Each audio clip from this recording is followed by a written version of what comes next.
পরিচিত একজন একদিন বলল, জানিস আমার ভাই রোডস অ্যান্ড হাইওয়েতে আছে, 3 কোটি টাকা দিয়ে আমাদের গ্রামের বাড়িতে বাড়ি করছে।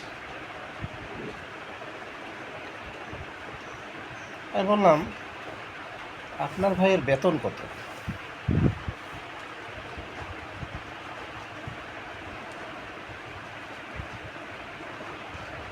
গর্বে ভরা চেহারাটা মুহূর্তে ছাই হয়ে গেল। দোস্ত বলিস না, এই শালা ট্রাফিক পুলিশ, শালারা 2 টাকাও ঘুষ খায়। দোস্ত, তোদের ফ্ল্যাটে কত খরচ পড়েছে? এই সব মিলে 97 লাখ।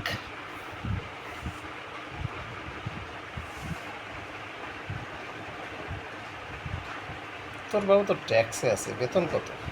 স্যার আবারও ছাই। এক আত্মীয়র বাসায় গেলাম, সারা জীবন সততার বলে আউড়িয়েছে।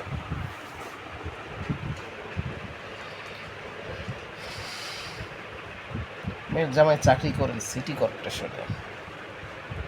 খুব গর্ব করে বলেছেন তার মেয়ের ঘরের ফার্নিচার 4 থেকে 5 বছর পরেই পাল্টায়। মেয়ে খুবই শৌখিন।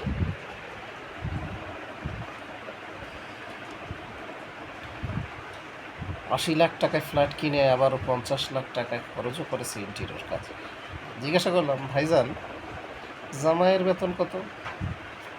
প্রশ্ন শুনে বেচারার মুখটা কালো হয়ে গেল। অনেকদিন পর ছোটবেলার এক বন্ধুর সাথে দেখা। সরকারি চাকরি, কথায় কথায় অনেক কিছু বলল। বাড়ি গাড়ি সব করছে। 1.5-2 কোটি টাকা দিয়ে বাড়ি তৈরি করছে গ্রামে।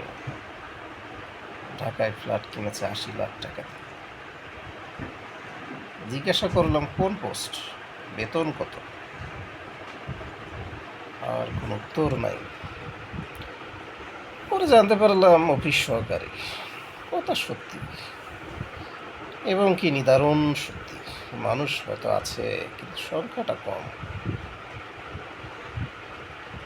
মেয়ের বাবা বিয়ে ঠিক হয়েছে মেয়ের বিয়ে ঠিক হয়েছে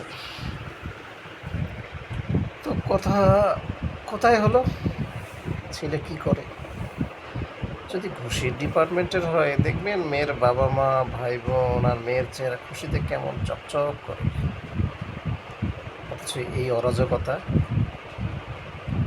এই যে ভেজাল জিনিস, এই যে উচ্চ মূল্য, এই যে গলাকাটা সেবা, এই যে পেনশনের টাকা তুলতে ফাইলে এর পেছনে দৌড়াতে দৌড়াতে জুতার তলা ক্ষয় হয়ে যাওয়া, এই যে পরীক্ষায় ভালো করলেও চাকরি না হওয়া, এইসবের মূলেই তো সেই দুর্নীতিবাজ শুয়োরেরা। বিখ্যাত এক অর্থনীতি বলেছিলেন, শুয়োরের বাচ্চাদের অর্থনীতি। এই শুয়োরের বাচ্চা কারা? প্রশ্নটা আপনাদের কাছে।